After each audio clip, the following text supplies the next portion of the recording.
셀러가 듣고 싶은 말만 하는 건 사실 직무유기죠. 안녕하세요, 박셰프입니다. 여러분, 드디어 올 것이 오고야 말았습니다. 광역 토론토 부동산의 심리적 마지노선이라 불리던 평균 가격 100만 불 시대가 끝날 위기에 처했습니다. 작년 12월 한 달에 무려 32,000불이 증발하면서 5년 만에 최저치를 기록했는데요. 지금 이 하락세라면 당장 이번 달 1월이죠. 이 1월에 100만 불선이 무너질 것으로 보입니다. 시장에 도대체 무슨 일이 벌어지고 있는 건지 지금 바로 분석해 보겠습니다. 먼저 최근 광역 토론토 거래 현황을 간략하게 공유해 보면은요. 자, 여기 12월 통계 자료를 분석한 내용인데 우선 가장 큰 변화는 평균 주택 가격이 지난 11월보다 32,723불 하락하면서 16,735불로 최근 5년 중에서 가장 낮은 평균 가격을 기록했습니다. 물론 아직 가까스로 100만 불 선을 지키고 있기는 합니다만 계절적으로 1월까지는 가격이 하락하는 추세를 볼 때 이번 1월을 지나면서 평균 주택 가격 100만 불 선이 깨질 것으로 예상됩니다. 물론 주식시장과 달리 주택시장은 특정 가격대가 깨진다고 해서 큰 흐름이 바뀌는 것은 아니지만 최고점이었던 133만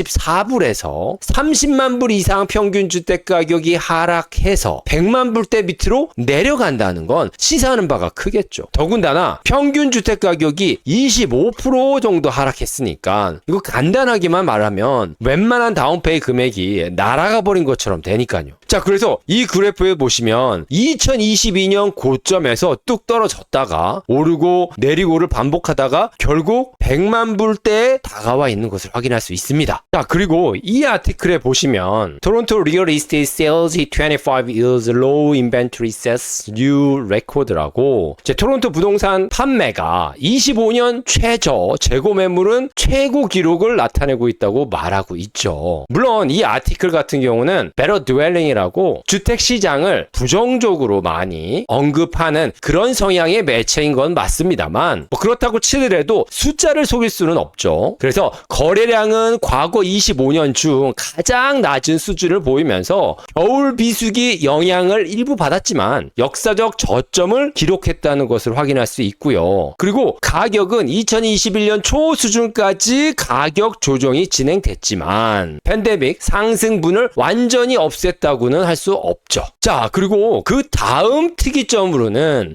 모든 주택 유형에서 가격이 계속해서 하락하고 있는데 유독 시리 오브 토론토 중심으로 타운하우스 가격은 큰 폭으로 상승했다는 걸 볼 수 있습니다. 그러니까 평균 가격이 12.1%나 상승해서 10만 불 이상 오른 거예요. 이게 너무 가파르게 상승해서 제가 엑셀에 숫자를 입력할 때 잘못한 줄 알았어요. 그런데 이만큼 상승했더라고요. 그리고 이와 관련해서는 이 주카사의 아티클인데 그러니까 2026년에 타운하우스를 구입하는 게 좋겠냐 아니냐 뭐 이런 얘기인데 그러니까 이런 제목의 아티클이 나올 수 있는 게요. 지금까지 저희가 확인해 본 것처럼 모든 주택 유형에서 가격이 하락했지만 단독주택은 더 큰 폭의 가격 하락이 있었음에도 불구하고 아직도 비싸서 부담스러운 게 사실입니다. 하지만 타운하우스는 단독주택보다 낮은 가격대에서 비슷한 퍼센테이지만큼 하락하다 보니까 진입 장벽이 더 완만해졌다고 볼 수 있는 거죠. 그래서 이 틈으로 퍼스트 타임 홈 바이어, 그러니까 첫 주택 구매자나 기존의 콘도 거주자들이 업사이징을 하면서 타운하우스의 거래량을 높였을 가능성이 크다는 겁니다. 실제로 2025년 작년에 제 경우만 해도 거주하고 있던 콘도를 팔고 더 높은 타운하우스를 구입했던 거래가 몇 개나 있습니다. 물론 콘도 가격이 워낙 많이 하락해서 손실을 봐야 했지만 현재 거주하고 있는 콘도를 코비드 사태 이전에 구입해서 그래도 구입 가격보다는 수익을 남길 수 있는 분들에게는 콘도에서 타운하우스로 갈아타는 절호의 기회가 됐다고 볼 수 있는 거죠. 자, 다시 거래 동향 그래프로 돌아와서 살펴보면 보면 매물들이 시장에서 체류하는 시간이 65일로 역대 최고치를 기록했습니다. 물론 지금까지의 흐름을 보면 겨울 비수기인 12월에 매물의 체류 시간이 가장 높아지는 것을 확인할 수 있습니다만 매년 기록을 갱신하면서 계속해서 매물이 시장에 쌓이고 있는 모양새입니다. 즉 시장에 새로 나온 괜찮은 매물은 팔리지만 하자가 있거나 비싼 매물은 계속해서 시장에 방치되고 있는 실정인 거죠. 자, 그리고 이번에는 SNLR 변화량을 살펴보면 지역에 따라서 조금씩 차이는 있지만 작년 6월을 지나면서 크게 완만해지는 것을 확인할 수 있습니다. 특히 시티 오브 토론토의 경우에는 거의 바닥을 계속 유지하고 있는 모습을 관찰할 수 있고요.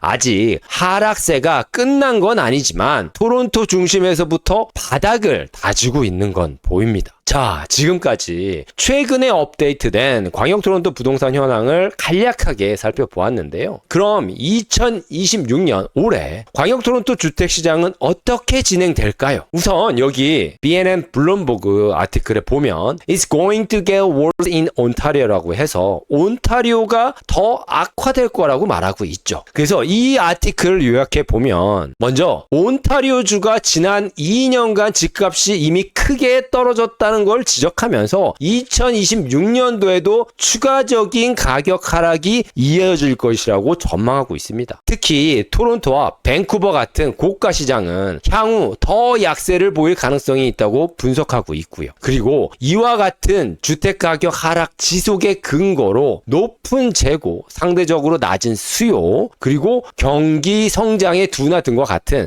시장의 구조적인 요인을 들었고 캐나다 전체적으로는 일부 지방에서는 가격 상승 전망도 있지만 광역 토론토와 온타리오 핵심 지역은 가격 하락 압력이 더 강하다는 걸 강조했습니다. 따라서 이런 전망이 바이어에게는 가격 조정 국면에서 진입 기회로 사용될 수도 있지만 셀러나 단기적인 투자자에게는 판매 타이밍을 고려해야 하는 리스크로 작용할 수 있는 걸 확인할 수 있습니다. 자, 그리고 실제로 작년 말과 올해 초에만 벌써 몇 개의 주택 판매 상담을 했는데요. 역시 관건은 셀러와 바이어의 기대 차이와 실제 시세였습니다. 이게 무슨 말이냐 하면 주택 가격이 하락하면서 최근 몇 년 동안 계속되는 하락 소식에 셀러들은 집값이 이미 많이 크게 하락했다는 걸 알고 있어요. 하지만 저와 상담해 보면 정말 그렇게 많이 떨어졌냐고들 하십니다. 충분히 그럴 수 있죠. 반면에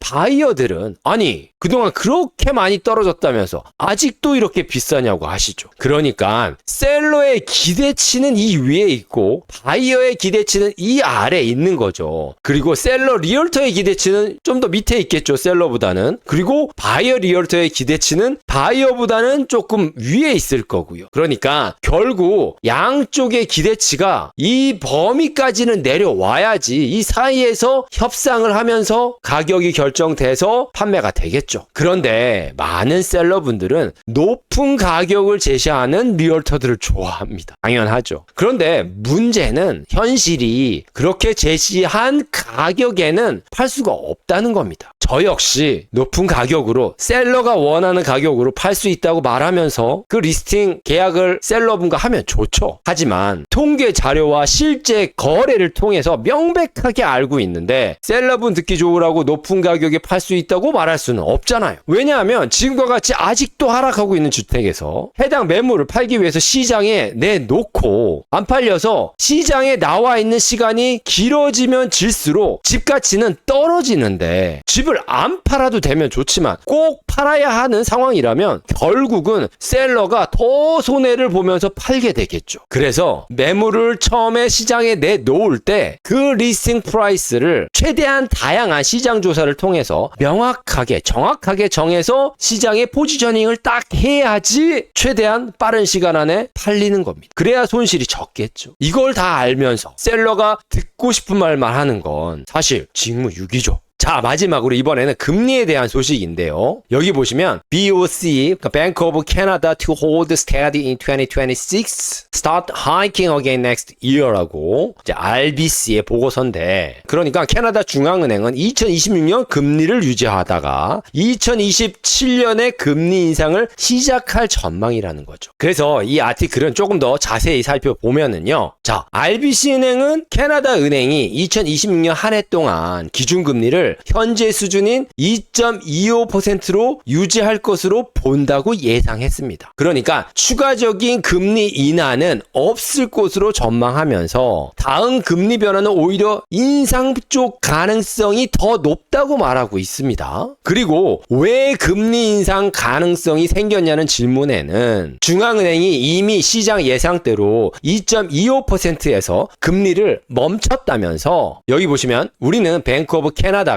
금리 인하 사이클을 마무리했다고 본다. 그래서 다음 금리 변화는 인상의 가능성이 더 크다는 겁니다. 그러면서 단 즉각적인 인상 시점은 아니라는 점을 강조하면서 실제 금리 인상은 2027년에나 가능할 것으로 본다고 전망했습니다. 자, 그런데 아직도 많은 분들은 추가 금리를 기대하고 있는 분위기죠. 그렇지 않아도 경제 사정이 좋지 못한데 트럼프발 관세 전쟁에 체감 경기는 더욱 나빠졌기에 당연히 그렇게 기대할 수 있습니다. 하지만 지난 2년 동안의 금리 인하 흐름을 살펴보면 여기서 확인할 수 있는 것처럼 2024년에 4번, 그리고 2025년에 4번까지 해서 토탈 8번 동안 5%에서 2.5%까지 인하되어 있는 걸 볼 수 있습니다. 자, 이 그래프만 봐도 이 고점에서 이미 많이 내려온 걸 확인할 수 있죠. 그래서 칼럼에 다시 돌아와서 이 부분을 보시면, 자, 전반적으로 이번 보고서는 캐나다 노동시장 환경이 점진적으로 개선되고 있음을 보여주며, 이는 캐나다 중앙은행의 기대와도 잘 부합하고 단기적으로 금리를 동결하려는 캐나다 중앙은행의 기조를 뒷받침한다고 언급하면서 2026년에도 캐나다 중앙은행의 목표치인 2%를 상회하는 쉽게 내려오지 않는 이 끈적한 기저인플레이션이 지속될 것으로 예상한다고 말하고 있죠. 그러니까 지난 2년 동안 8번이나 금리 인하를 했고, 지금 말씀드린 노동시장 환경이라든지 끈적한 기저인플레이션 때문에 금리 인상 사이클로 돌아설 거라는 거죠. 그러면서 여기 추가적으로 한 말이, 자, 12월 고용은 가을철 강한 반등 후 불과 8,000명 증가하는 데 그쳤고, 더 많은 사람들이 구직시장에 나서면서 실업률은 6.8%로 상승했는데, 이 흐름이 대규모 해고보다는 채용은 적고 해고도 적은 환경을 시사한다고 분석했습니다. 그래서 여기서는 캐나다 중앙은행이 금리 인하를 이미 마쳤다고 보고 있고, 그래서 시장은 정책의 다음 변화가 추가 완화가 아니라 금리 인상이 될 가능성에 대비해야 한다고 말하고 있는 거죠. 자, 여러분은 어떻게 생각하시나요? 저 역시 특별한 반론의 여지는 없습니다만 제 개인적인 의견으로는, 자, 여기서 말한 low hiring but also low fire environment, 이 부분에서, 자, 채용은 적고 해고도 적은 환경이라는 이 설명에는 동의가 되지 않네요. 왜냐하면 급속도로 발전하고 있는 AI로 인해서 채용은 적고 해고도 더 커지고 있잖아요. 그렇죠? 요즘 뉴스가 계속 그거잖아요. 내 잡이 대체되고 해고가 더 커지고 앞으로도 더 커진다는 얘기잖아요. 하지만 뭐 이런 반론에도 불구하고 일단 금리는 지금 당장은 아니지만 이 칼럼에서 언급한 것처럼 인상하는 방향으로 움직일 가능성이 지극히 높죠.